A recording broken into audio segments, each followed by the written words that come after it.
Pode. Então, boa noite. Eu sou o Bruno Mendes, Front-End Developer da Bluesoft. E eu queria falar um pouco sobre orientação a objeto no CSS, né? Antes de falar o que é orientação a objeto no CSS, é interessante falar assim, problemas comuns que a gente acaba encontrando em sistemas muito grandes. Porque ele foi sugerido, tipo, a ideia é sugerida para ser utilizada em sistemas com grande complexidade, entendeu? Que facilita a vida de todo mundo e tal. Você tem um fluxo muito grande de pessoas mexendo no sistema, poucos desenvolvedores de front-end, ou muitos também. A ideia é assim, uma coisa que a gente vai encontrando ao longo dos sistemas, qualquer relação com o nosso é mera coincidência. Tipo, a curva de aprendizagem para entender o estilo do sistema, tipo, para entender o CSS, conseguir aplicar, começa a ficar grande. Você tem que começar a olhar várias telas para você poder entender como é que funciona. Os arquivos começam a ficar gigantes e não é um arquivo. Tipo, a área de contábil tem um arquivo, a área de financeiro tem outro arquivo. Sem contar o arquivo tema do sistema, né, que vai crescendo. Novas estruturas são criadas a todo momento. Tipo assim, financeiro está precisando de uma coisa nova. CSS. Beleza, resolveu meu problema. Mas ninguém falou com ninguém também, né? Beleza? Aí, muitas mãos para mexer no meu CSS, no meu estilo. Tipo, eu dou conta, eu vou criar um negócio novo aqui porque vai resolver meu problema e tal. Criei, beleza. E todos possuem autonomia. Tipo, todo mundo possui autonomia. Isso não é um problema ter autonomia. A questão é como que a gente usa autonomia. Porque duas situações, né? Uma encontrei hoje, a outra não. Mas é bom. Div height. A gente lê o nome assim, não é a altura da div, mas tem largura, tem o display, tem o float e tem o background color. Que lindo! Aí você tem ali, por exemplo, BTN verde central 7575, né? Tipo, tá quase virando um livro, né, o nome da classe. E a gente só vai encontrar em uma situação específica, que é um botão verde que tem que ficar centralizado, que ele tem o texto centralizado e é em tal tela. E eu tenho essa classe, tipo, pra quê, né? Então assim, tipo, muitos padrões. E aí a gente chega naquela frase conhecida assim, o padrão é não ter padrão. Todo mundo adora criticar, né? Mas assim, como resolver? Né? Tipo, como resolver essa situação? Aí entra também que tipo, a reusabilidade do código fica inexistente. Tipo, é tanta coisa diferente que é mais fácil eu criar o meu mesmo. Então, tipo assim, não é que todo mundo tá errado. A gente acaba tendo que criar um novo. Tipo, apaga esse negócio aqui, a tela de fornecedor vai ser com esse CSS. Vamos zerar aqui e vou usar Bootstrap, ou coisa assim. Mas e aí, e a coisa que ficou para trás ali? Tipo, e o estilo que ficou no resto do sistema? O que a gente faz?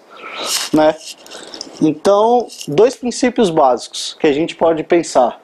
Separação de estrutura e do visual. Tipo, eu tenho uma classe para estrutura, eu tenho uma classe para o visual. E separação do container do que está no conteúdo, né? Aí assim, eu vou dar uns exemplos aqui e aí vocês vão perceber. Tipo, eu tenho um parágrafo com text success e text write. O que ele vai renderizar? Ele vai renderizar um texto verde alinhado à direita, certo? Então assim, eu tenho uma classe que é só para poder dar a cor do texto, tem outra classe para poder dar o alinhamento. E eu posso usar em qualquer lugar do sistema ali. Tipo, eu preciso de alinhar o texto direito, vou usar essa classe ali. Sempre vai funcionar. Entendeu? Aí eu tenho o botão. A estrutura do meu botão está no BTN. Mas o resto do formato dele, as cores, eu tenho outra classe que é só para poder dar o skin dele. E aí, outra situação é o Well, que é tipo uma estrutura. Não é o Wellington não, mas... que é uma estrutura. Mas aí vamos misturar então, por exemplo, eu posso usar um well com um well small, mais um text success e um text write.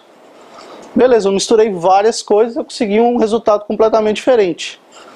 E a mesma coisa que eu tenho um botão que eu junto aquilo tudo, eu poderia ser o BTN success aqui e resolver o mesmo problema que o cara tentou resolver naquele outro, né? Aí, antes de passar para isso, assim, tipo, existe um problema. Que é, a gente começa a criar classe, começa a criar uma estrutura e tal, Só que aí num sistema muito grande, imagina que todos os botões de ação estão alinhados à direita. Se um dia a gente fizer uma pesquisa e descobrir que realmente era para estar alinhado à esquerda, e a gente usou um pull right, a gente centralizou a funcionalidade, assim, a estrutura toda no HTML. A manutenção disso também fica complicada. Cada lado tem seu problema. Então antes que alguém venha e fale assim, o cara está defendendo que o negócio é solução. Não é solução. Só que aí para isso, a gente entra nisso aqui. Você cria uma biblioteca de componentes. Todo mundo começa a usar essa biblioteca de componentes. Então assim, uma coisa interessante é isso. Tipo, novas páginas devem ser criadas a partir da biblioteca. Então assim, você não vai criar uma página nova e usar uma estrutura nova. Você vai olhar a biblioteca e criar uma página a partir do que tem naquela biblioteca. Se não tem, bora sentar, bora conversar.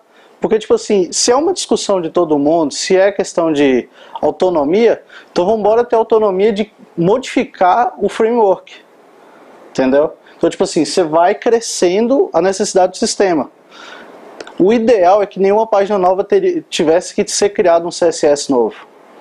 Porque se está sendo criado um CSS novo, é uma estrutura nova. Talvez dava para usar alguma coisa que tem lá e é só sentar com outra pessoa e a pessoa vai dar uma luz.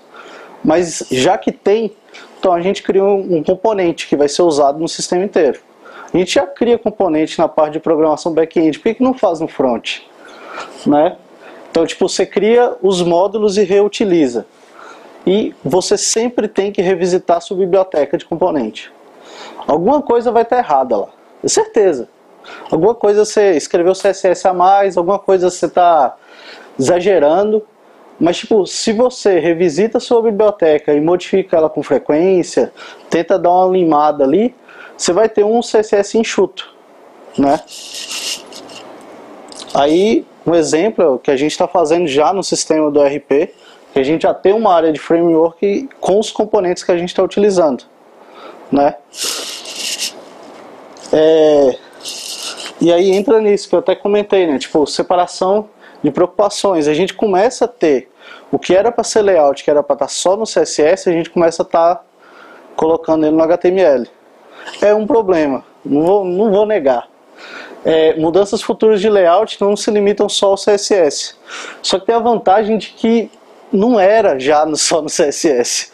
A gente está passando por uma situação dessa, que a gente está tentando mudar o layout do sistema e já não é mais só no CSS. Então, tipo, desde o momento que você começa a estruturar, já fica mais fácil. Pelo menos isso, né? E existe cuidado e dedicação de todo mundo, não só de quem cria o CSS, de quem cria o framework. Isso que é interessante. Aí eu estava conversando com o Chora, né? Tô virando quase evangelista de SaaS. O SaaS já tem uma estrutura que já te ajuda nisso.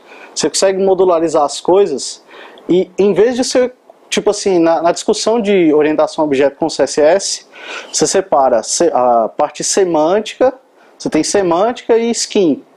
Então você começa a ter o CSS semântico que você vê e fala assim, bloco pessoas, né?